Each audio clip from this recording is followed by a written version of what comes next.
And hello everybody, and my name is Micah, and today this video that I'm going to be releasing, it's going to be speaking against divestment. And the reason why, it's because I've listened to some of the videos that are out there and the content. When you know that something is not true, then you just don't sit there and let lies go all the way across the world and just do a whole lot of damage. And from this point on in, and I'll be speaking against divestment, and I also encourage other heterosexual black men that know that those slanders that are being hurled at us aren't true to start speaking up as well and start fighting and being a resistance against this movement. So divestment, and it's centered on encouraging black women, and note that it's black women only, not non-black women, just black women, to separate themselves from black men and to explore their dating options abroad. So a few days ago, I sat down and I watched one of the videos, and from that point forward, then I only knew the name divestment. I didn't know what it was about until I actually sat through a video and watched it. And after I was through watching the video, I don't know what I was more disturbed about. Whether it was the fact that the people that were making these videos were black women teaching other black women to despise and to not deal with black men anymore, or when I was in a comment section and it was just full of black women in there agreeing and giving their testimonies and just pitting down black men and uplifting other non-blacks in the comment section. So overall, these are some of the takeaways from the videos, and if you don't get enough time to look through some of those videos, but some of the fallacies and lies that they are spreading around on those camps and in those corners are that black men, they don't like us, they don't choose us. Every time they make it big, they go on ahead and take them a Becky or a woman of another race, and they try and rub it in our face. Or black men, they're at the bottom of the social pole, the totem pole. I need a man that can offer it. I need a man with economic, political, and social power. Or black men, they don't know how to treat us. They don't know how to lead or provide. They are reprobate these days, and they don't have all of the qualities that a man should have. And I can myself speak with full confidence for myself and for all of the other heterosexual black men that don't fit into those standards when I say to y'all content creators that are pushing this divestment movement, y'all need to stop lying on us. And y'all should be very ashamed of yourselves for what y'all are doing. Because you can use all of your free time for anything productive, but you want to use that free time to create strife, to cause division within the community, and to fill these women with all of these lies that y'all are teaching them and passing that crap on to them so that they have these negative feelings, all of this ill will towards a black man that they may have never interacted with, but because they made their way to one of y'all spaces and y'all filled them with that hate, they're the way that they are now. Or y'all are feeling women that may have had one experience with probably one black man to not deal with them anymore. Behind one experience, behind one person, and then you're making us as a whole look bad. Just stop lying on us. Y'all need to be letting them know that all races have dogs. Dogs, they're not just black. You have white dogs, you have brown, you have striped, you have spotted, you have all sorts of dogs. They just don't come in black. That's why it's best to pick somebody that you vetted, and you just don't sleep with them on a first date without getting a gauge of their character, because you'll end up in situations where you'll sleep with somebody that never truly intended to want to be with you, and then they get up and leave right after you get pregnant. And that's typically what happens with some of our women, and I don't want this to be the situation to where these black women, they end up getting with bad black men, and then they just get up and leave and don't deal with black men anymore, and then they go and encourage other women to divest, and then they teach that to their daughters to start to divest as well too. So that's what this video is going to be about. It's going to be just letting y'all know that we black men, and that doesn't fit all of us, that not all of us are dogs, all of us are not bad, and nor do all of us, don't like y'all, and we love y'all. And not only that, the Most High loves you as well. And these teachings that I'm getting ready to do are going to be directed towards combating divestment, and the one that I have right now is what we're going to get ready to talk about. So I'm going to be taking a long way. It's video, then it's probably, I don't know how long it's going to be, but it's definitely going to go above 20 minutes because I'm taking a long way so that y'all can learn. And if you have a paper and a pencil or a pen, I encourage you to take that out. Otherwise, you can share the video, but definitely just hope you get something out of this. So we're in the book of Tobit. So this book is in the Apocrypha. It's one of those, it's a section in the Bible that got removed. So if you have a Bible without an Apocrypha, it's just going to have an Old and a New Testament. And they took the middle section out because the middle section, it covers a lot of our history as Black people and our culture, which if they would have left those books in the Bible, they wouldn't be able to hide who we are. And a lot of us, then we would wake up and we would be doing what we need to do to earn the birthright, to go into this next kingdom. So let's go to Tobit chapter 4, verse 12, and look what it has to say there about this divesting. And look how it's seen in the eyes of the Most High. So starting with verse 12, beware of all whoredom, my son, and chiefly taking a wife of the seed of thy fathers, and take not a strange woman to wife, which is not of thy father's tribe. For we are the children of the prophets, Noah, Abraham, Isaac, and Jacob. Remember, my son, that our fathers from the beginning, that they all married wives of their own kindred and were blessed in their children, and their seed shall inherit the land. See, family, when you go and date outside your race and you mingle and mix your seed, you're committing whoredom. Most High does not want us going outside the race. And for the women that are listening that just heard me read that verse, that goes for women too. That's not just talking about men. That's for women too. Look at verse 13. Now, therefore, my son, love thy brethren, and despise not in thy heart thy brethren, the sons and daughters of thy people. And this is how you're going to be despising them and not taking a wife of them. For in pride is destruction and much trouble, and in lewdness is decay and great want. But lewdness is the beginning of famine, which spiritually that famine is talking about not having any knowledge. Because when you go and yoke yourselves up to these other people, they're going to have you doing things their way. You're going to be coming up underneath their customs. You're going to not know who the God of heaven is, and you'll be going into Christianity, worshiping wood and stone and all of these things that are not real. And they're going to turn your hearts away from God and from his people, which is us. Now, if y'all are listening to this, you need to realize that all 12 tribes of Israel, every last one of them were Black. There is no, well, this tribe is white, this one is Italian, this one is Creole, no, every last one of them are Black. Those are all Black people. And the Most High only is married to one nation of people. Even though he created this world right here for many, the one that's coming behind is for a few to come. And I'm going to prove that right here with this next verse, and this is 2nd Esdras. So we're getting ready to go there, which is in the Apocrypha as well. So then it's very good. Then if you have the money to just go ahead and get you a Bible with an Apocrypha in there. So picking up, moving on to 2nd Esdras, chapter 5, starting at verse 23 through 27, it says, and say, O Lord, that bearest rule over every wood of the earth. So the Most High is controlling everything, and all the trees thereof. Thou hast chosen thee only one vine. And of all the lands of the whole world, thou hast chosen thee one pit. And of all the flowers thereof, one lily.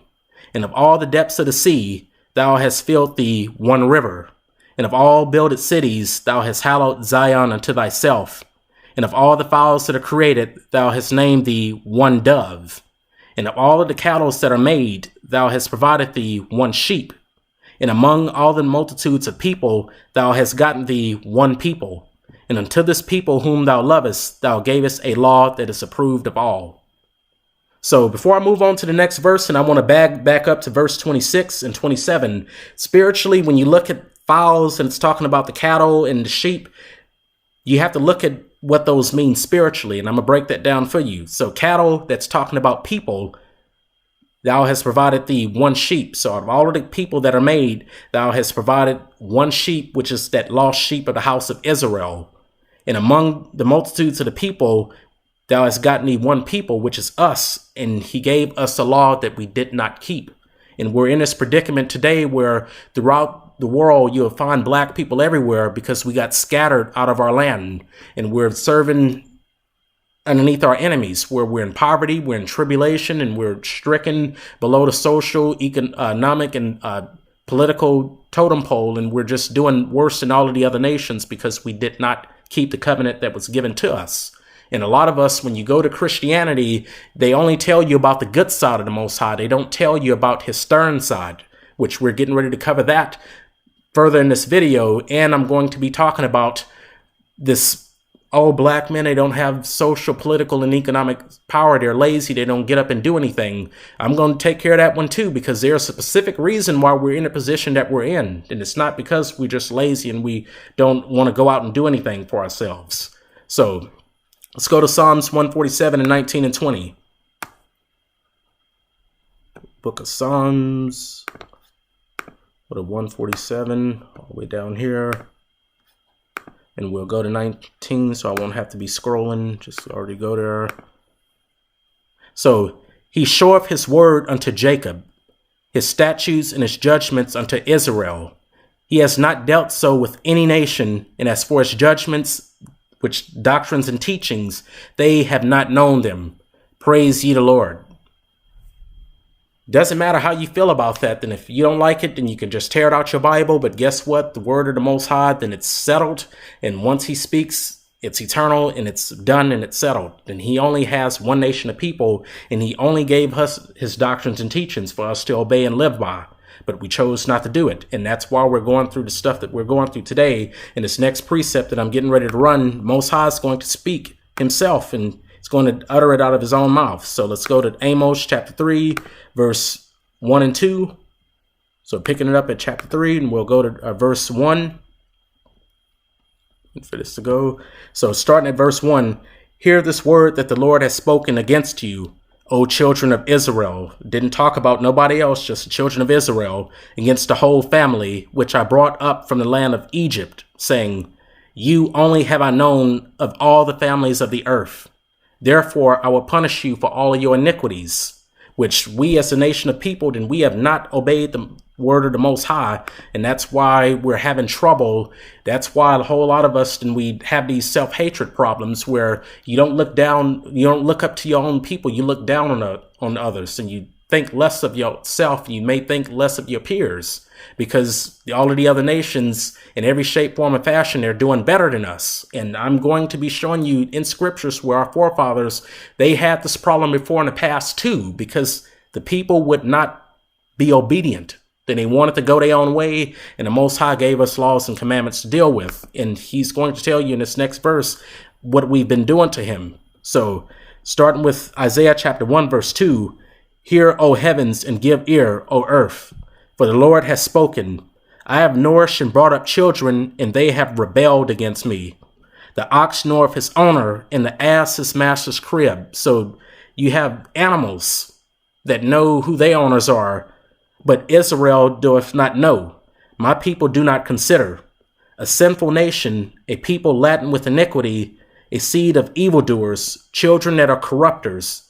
They have forsaken the Lord. They have provoked the Holy One of Israel into anger. They are all gone backwards.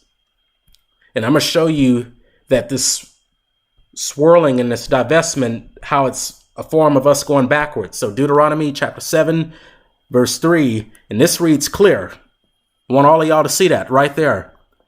Neither shalt thou make marriages with them. Thy daughter thou shalt not give unto his son, nor his daughter shalt thou take unto thy son. For they will turn away thy son from following me, that they may serve other gods. So will the anger of the Lord be kindled against you, and destroy thee suddenly. But thou shalt deal with them, you shall destroy their altars, and break down their images, and cut down their groves, and burn their graven images with fire. For thou, this is the reason why, for thou art a holy people, which that separated unto the Lord thy God. The Lord thy God has chosen thee to be special people unto him above all the people that are upon the face of the earth. See, and we're not supposed to be doing all of this divestment and all of this swirling and all of these other, which is not just getting on the women. There are any black men that are listening to this as well. If you're getting caught up in that SYSBM or that MGTOW or anything else that I don't know about that's encouraging dating abroad and not dealing with your own people, this Deuteronomy 7:3, this is for you. You are not to be making marriages with these other people, nor are you to be holding grudges and bearing hatred against your own people in your heart. But when non-black people approach you, then you're nice as all can be, all get up. And then when one of your own tries to talk to you, you got a chip on your shoulder and you feel some type of way. You don't want to speak, and you don't want to say hello. You don't wave, and you don't do anything. So let's go to Leviticus chapter 19, verse 16. So looking at actually 17, that is. So thou shalt not hate thy brother in thy heart. Thou shalt in any wise rebuke thy neighbor and not suffer sin upon him. Thou shalt not avenge nor bear any grudge against the children of thy people, but thou shalt love thy neighbor as thyself. I am the Lord. See, family, then we're not supposed to be bearing grudges against one another. But today it's unreal and how then we have all of these grudges that are going on. We have all of this arguing, and the arguing that's been going on for many years. And I've noticed that black men and black women, we've been arguing with each other for the past 4 years over nonsense about who left who. When in both situations, there's plenty of black men that may complain that there are not enough black women around, and you've had black women shoot your shot at you, but for whatever reason, you did not entertain that.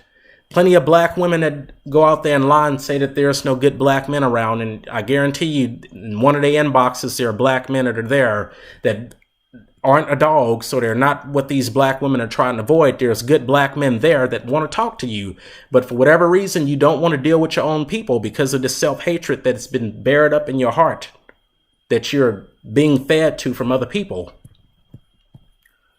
We act like we don't have any knowledge. That's what the Most High was talking about in Isaiah, where we're people laden with iniquity, and that's why our skin color today is black. And it has nothing to do with us at one time being way out in the sun. Physically, our skin is black because we don't have any knowledge. And I'm going to show that right here with Lamentations chapter 5, verse 20. Actually, that's 10, it is, excuse me. So Lamentations chapter 5, verse 10. Our skin was black like an oven because of the terrible famine, which that famine is spiritually speaking. It's not talking about a physical famine of water and bread. That famine is talking about of hearing the word of the Most High. That's why our skin is black and we have no knowledge. And if we did have knowledge, this teaching that I'm doing right now, then I wouldn't have to do it because we would already know not to be dating outside our race and despising and pitting down our own people, just to also uplift and worship other people that are not of our tribes. So Song of Solomon, which Solomon, he's letting you know as well, I am black, but comely, O ye daughters of Jerusalem, which that's talking about all of us, black men and black women. We're the people of Jerusalem. I am black, but comely, O ye daughters of Jerusalem, which making a comparison as the tents of Kedar, as the curtains of Solomon. And if you ever want to see a Kedar tent, go on ahead and Google it and type it. It's a black tent. He's saying he's black, but comely as the tents of Kedar. So Solomon is letting you know that we're black people, and we're not mixed. We're not an assortment. Most High has one nation of people, and they are black. So let's move on with this divestment and this swirling. We're going to get ready to start moving on to why, and what's the overall be all end all of it, which it's just to breed us out and to get us out the way. For a long time, the powers that be, these nations that we were driven into because of our disobedience, have came up with all sorts of ways and to try and write us off to get rid of us. Y'all may have known that they tried it with HIV and with Ebola and all of these other pathogens, which are man-made and have patents. They were introduced into our communities to wipe us out. They tried wiping us out with all of the sending black men to jail for no reason. So you're locking them up disproportionately, making a woman's options few, far in between. They tried wiping us out with the war on poverty that they did in the late 1960s, where they were sending all of these good black men that were educated. They knew how to lead, they knew how to provide, and they were making businesses and keeping a black economy running strong. They were drafting those brothers off to fight in the Vietnam War and purposely leaving the black men that did not have those qualities to lead and to keep the dollar floating in the black community, left them behind. And as poverty started to get bad within our communities during the late 1960s, there goes Uncle Sam with all of these programs to help black women out, as long as there wasn't a black man in the household. And along with those social welfare programs went along shows like Julia and all of these other programs that were promoting being a feminist. You can do it without that man. You can do it all by yourself. And all of these other programs that are teaching and just socializing women, black women that is, to not need a man, not to deal with them, to be just separate and to be by yourself. So look at that Psalms 83, verse 3-5. They have taken crafty counsel against thy people and consulted against thy hidden ones. They have said, come and let us cut them off from being a nation, that the name of Israel may be no more in remembrance. For they have consulted together with one consent. They are confederate against thee. So these people that we're living amongst right now, don't think that in the back of their mind, they're not thinking about our extermination. They're always going to come up with ways to try and get rid of us. And with this COVID thing that's going on right now, if you're not looking into the news, the drug administrators that are trying to test these vaccines that they got going, they're complaining that it's not enough black people to test it on. They want to test it on us. And along with these vaccines that they want to test on us, this divestment, women going out and exploring their own dating options, and it's just another way to get rid of us. Because if all of these women, if they were to just pick up on this movement and start only dating and mating and procreating with non-black men, we'd be breeded out in a few generations. We'd be gone. So you have to look at the be-all, end-all, the destruction that's at the end of this divestment journey, this divestment movement that's going on, and understand that it's not for your good. It's only for your destruction. So moving on to the next verse, going to Nehemiah chapter 13, verse 25, which should show you this next verse that I'm getting ready to pull up, how our forefathers knew during that time not to be dealing with all of this divesting and swirling, and how it created problems within the community during their times. So Nehemiah chapter 13, verse 25, I'll go there.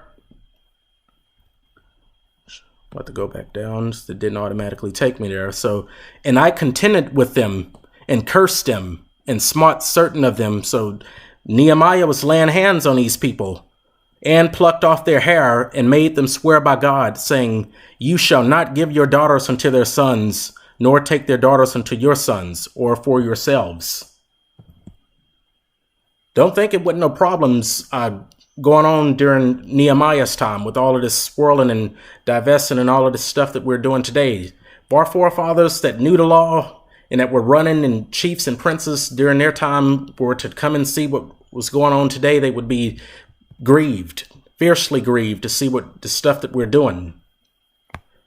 And let's pick it up and go to First Idris. We're going to go to chapter 8, verse 85, that is. So we're going ahead and pull it up and see what Idris, how he testifies about this too. So we'll go to Idris chapter 8 and verse 85. So going at verse 85, moreover, you shall not seek to have peace with them, that ye may be strong and eat the good things of the land, and that ye may leave the inheritance of the land unto your children forevermore. And as I was saying with this divestment, a lot of women, they're getting involved with it because they think that we have nothing to offer, that we're just, for whatever reason, at the bottom of all of these totem poles, and you're going with these other nations because you want their peace. You want the rest, the ease that comes with being yoked with another nation, and just to abandon and walk away from your own heritage because of the status that we're in, which I'm going to now move towards talking about that, picking it up, going to Deuteronomy 11, that this covenant that we're in with the Most High, it has curses in there too. And I'm going to show this with you with your own, and you'll see it with your own eyes, because, you know, a lot of pastors, they won't show you these things. So going to Deuteronomy 11, verse, actually 26 it is. Behold, I set before you this day a blessing and a curse. A blessing if you obey the commandments of the Lord your God, which I command you this day, and a curse if you will not obey the commandments of the Lord your God, but turn aside out of the way, which I command you this day, to go after other gods which you have not known. So our covenant, blessings and curses in it. Not just blessings, it had curses, and those curses, they activate when you do things that are against the Most High, which I had showed you earlier, giving your sons unto other people's daughters. So choosing other people that are not of your kindred, you're doing wickedness, and there is a price to pay for that. When you bear all of these grudges and a self-hatred against your own people, there's a price to pay for that. Then you put the beat down on all of us black people as a whole throughout all of the world, each time you add and pile on iniquity on top of iniquity. So let me show you some of these curses that we're dealing with, and you yourself, and when I'm reading these out, and you can validate that this is true and that it can't be nobody else that this Bible is talking about but us. So starting at Deuteronomy 28 and 15, which this is the pronouncement that is the conditional that's being made. But it shall come to pass, if thou wilt not hearken unto the voice of the Lord thy God, to observe to do all his commandments and his statutes, which I command thee this day, that all these curses shall come upon thee and overtake thee. And let's look at some of these curses. So verse 1 I'm going to take us to is verse 43 and 44. So let me zoom in. The stranger that is within thee shall get up above thee very high, and thou shalt come down very low. He shall lend to thee, and thou shalt not lend to him. He shall be the head, and thou shalt be the tail. That's wherever you go, we're at the bottom. And this is one of the curses that is in our covenant. So the Most High, then he's laid this upon us because of our disobedience. So, you know, the black women, the reason I'm parking right here and elaborating on this is you have to understand that you cannot just charge just to black men that for whatever reason we don't go out and build and provide. Most High, this is in his law, that we were going to come down from being high and we were going to be low because of disobedience. And let's look at another one. So we're going to go to verse 63, and we're reading on down. And it shall come to pass that as the Lord rejoiced over you to do you good and to multiply you, so the Lord will rejoice over you to destroy you and to bring you to nothing. And you shall be plucked from off the land whither thou goest to possess it. And the Lord shall scatter you among all people from the one end of the earth unto the other, and thou shalt serve other gods, which neither thou nor thy fathers have known, wood and stone. And among these nations shalt thou find no ease, neither shall the sole of thy foot have rest. But the Lord shall give thee there a trembling heart and failing of eyes and sorrow of mind. And thy life shall hang in doubt before thee, and thou shalt fear day and night, and shalt not have no assurance of thy life. You can't tell us that this isn't talking about us. Then you can't name one nation of people that are not having ease. You know, it's always poverty or tribulation or something that they're going through, whether it's on a job, being discriminated against, being overlooked for promotions, or whether driving around in a nice car and you have some cop coming up to you telling you, is this your car? Because we think that it's stolen. Or getting shot down for no reason. Let's look at verse 68. And the Lord shall bring thee into Egypt, which spiritually Egypt, that's talking about bondage. Egypt means bondage. And the Lord shall bring thee into bondage again with ships. By the way thereof I spoke unto thee, thou shalt see it no more again, which what that's talking about is when we got taken out of our land, physically, that Jerusalem overseas, we shall not see it no more again. So not in this lifetime.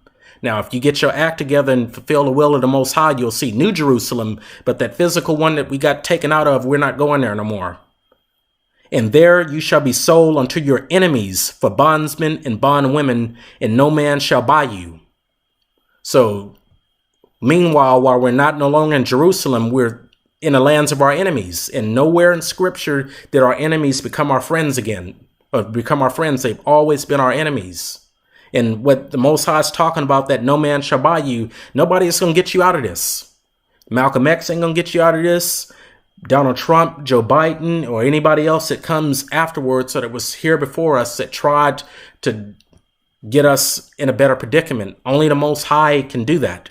And in order to get things rolling in our favor to where we can come out of all of this mess and to turn these curses, you have to do what you have to do. But look at the way we're living today with the self-hatred and all of the divesting, doing things that are sinful.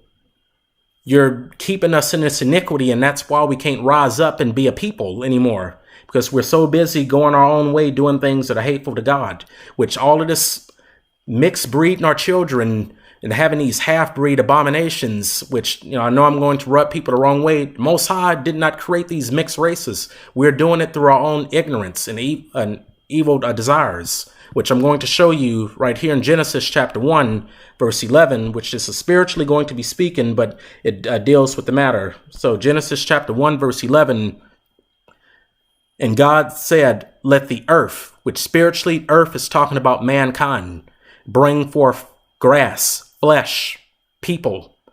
And God said, let the earth bring forth flesh, the herb yielding seed, and the fruit tree yielding fruit after his kind, whose seed is in itself upon the earth, and it was so. Most High, your seed is within yourself. So that also this mitochondrial Eve gene that black women have this ability to give birth to other, that's a lie. And if you're going around preaching that and you believe in that, you're calling God a liar, because the fruit tree and all of these people that he created, their seed was within themselves. And the earth brought forth grass and herb yielding seed after his kind, and the tree yielding fruit whose seed was in itself and after his kind. So all of this mixing and breeding, it's wickedness too. And y'all are not going to like this when these biracial children that y'all are having, they're polluted right out the womb, and they're not going to be accepted. They're going to be turned away. They're bastard children that y'all are giving birth to when y'all do all of this half-breeding. So going to Deuteronomy chapter 23, and this is your proof right here. A bastard, which that are children that are unlawfully begotten through mixing with other races, a bastard shall not enter into the congregation of the Lord. Even to his 10th generation shall he not enter into the congregation of the Most High. So the thing is, you can kiss up and love on your biracial children if you have any, all that you want, but just know that they have no say-so with entering to the congregation of the Lord, because they're polluted.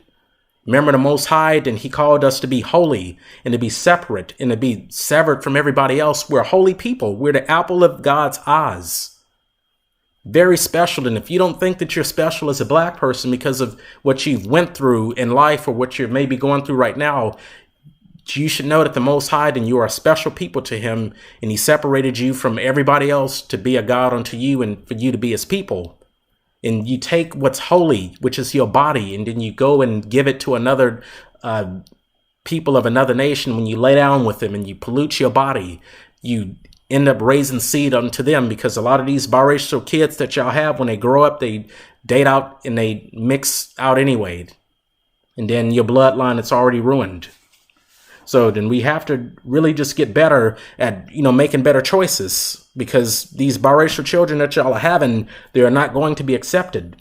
And just moving back on to us becoming low, because, I'd have to touch back up on it. And it just reminded me that I'm going to run another precept with Songs of Solomon, chapter Songs of the Three Children, that is. And that was the wrong book, excuse me. So Songs of the Three Children, which is Prayer of Azareth, chapter 1, verse 13.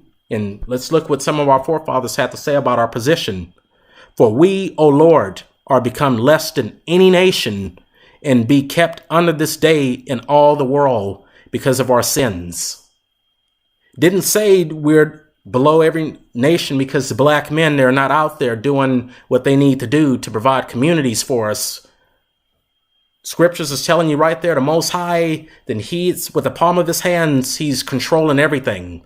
Nothing that goes on in this earth happens without his say-so. And he's already commanded the curses to come upon us if we're going to be disobedient, which one of them, which I showed you, was our status becoming low. The reason we're in this predicament right now where we don't have anything and we're having to deal and depend on other nations, either when you're going to gas stations or to these grocery stores or just anything, is because of our sins. That's why our position is the way that it is today. That's why we're in this predicament.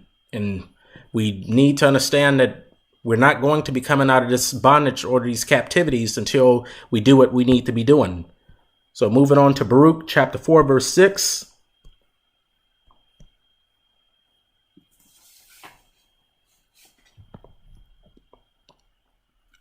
You were sold to the nations, not for your destruction, but because you moved God to wrath. You were delivered unto your enemies. Then it said nothing about them being our friends, our enemies. For you provoked him that made you, which I showed you some of the things that we're doing with all of this bearing hatred against each other, looking down upon each other, not thinking much of each other, and choosing other nations over our own, and all of this swirling and this divesting. And by sacrificing unto devils and not to God. You have forgotten the everlasting God that brought you up, and you have grieved Jerusalem that nourished you. That's why we're having these problems. So just don't ever think that without any reason we as black people just got the worst end of the stick. No, then it's because of what we are doing and what we're continuing to do, and also with these movements that are starting to get bigger and bigger. That's why I encourage people that are listening to this, if you know that these slanders, they're not true, get up off the bench, get off of the sideline and stand up and start speaking against this. We can choke this out before it gets any worse than what it needs to be.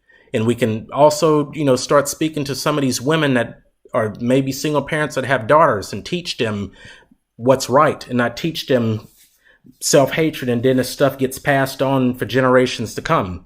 So let's go to Deuteronomy. We can go to Deuteronomy chapter 6, verse 7. Just trying to get there. I have to use this window because my touch screen is definitely lagging on me. I don't know why it's doing that. Probably because I'm trying to show y'all something. All right, so Deuteronomy chapter 6, verse 7. And thou shalt teach them diligently unto thy children, and shalt talk of them when thou sittest in thy house, and when thou walkest by the way, and when thou liest down, and when thou risest up. And what are you teaching your children? Look up to verse 6. These words which I command thee this day, so these commandments shall be in thy heart. That's what you should be teaching your children. And the reason I came to this point right here is because I've read some of the comments that were in those divestment channels, and some of the single parent women, they're already planning on teaching divestment to their daughters. So you're passing this crap on from our generation of millennials, and it'll fall into Generation Z. It'll go into Generation Alpha and all of the other generations that are come, teaching them to not deal with their own.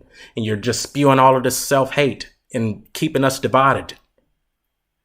I can't speak for y'all, but this right here, then it lights a fire in my spirit, and I won't stop until it gets enough traction to where we can apply some pressure and get it to where we're not doing this stupidity anymore. I mean, do you really want to live in an environment where we're not seeing eye to eye? Unlike all of the other nations that know how to work together, we are too divided. If you have children, so sons and daughters, do you want them to grow up where the people that look just like them, that come from the same lineage, they don't mix, they don't get along?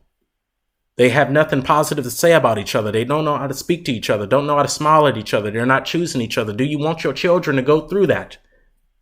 Do you want your children to have to deal with other nations because the people of their own kindred are not dealing with them, and you get used because these other nations, they only use you? I've heard plenty of white women say that they only use black men for the sex, and then right after they're ready to settle down, they go and marry a white man. Definitely have heard it with from white men. where the black women, it's a sexual fetish, and that's all it is. And once they've got it out of their system, they go and marry them a white woman, and then these swirlers and divestors, and you end up being left to the curb, being used, and you get older, you lose your beauty, then you start phasing out of the dating scene, and then you end up being lonely and bitter and mad. Like, do you really want to return to the grave that way? And I'm pretty sure you don't. And that's why then this teaching is out here for y'all that are listening to understand that what you're doing, not only is it against God, it's all set up by the powers that be in this world to keep us divided and to keep us from working together and to keep us from being a nation of people. They want to cut us off. Then I showed y'all that verse in Psalms 83. They want to cut us off from being a nation. And if we continue to do all of this divesting and getting caught up in all of these movements, we may likely get breeded out. And getting ready to wrap up, and I'm going to go to one more verse, which just to be Matthew chapter 18, verse 6. And this one right here is directed towards not only the women that are out there teaching divestment and teaching swirling, but also to any parents or aunties or anybody that's teaching this stuff to younger children. You know, what's going to happen to you in your judgment because of what you're doing. So Matthew chapter 18, verse 6, but whoso shall offend one of these little ones, so the children which believe in me, it were better for him that a millstone were hanged about his neck and that he were drowned in the depth of the sea. You're not supposed to be offending these children or offending anybody and turning them away from what's right unto what's evil. And all of these content creators that are out there that are doing that stuff, y'all are killing those women spiritually, not physically, but you're killing them spiritually when you teach them to divest, and then they end up taking part in that, and then they're fully divested. You've killed those women spiritually, and you're not going to escape unpunished, and you're going to pay for that. So for anyways, in this teaching right here, then I already feel it that it's starting to get pretty long. Then it's only a piece of what I'm going to be continuing to go through. So definitely, if you have any sort of comments, then you just leave it down in the comment section. I'll do my best to get to it. You know, definitely share and show this to other people so this message can get around just as fast as all of the lies are about us, and we can try and nip this one in the butt. So anyways, thank you for your time. You know, then I'm Micah. I'm preaching against divestment, and this is what this channel is going to be dedicated to, so that if you like the message, definitely subscribe as well. And until next time, you know, be easy, y'all. Peace.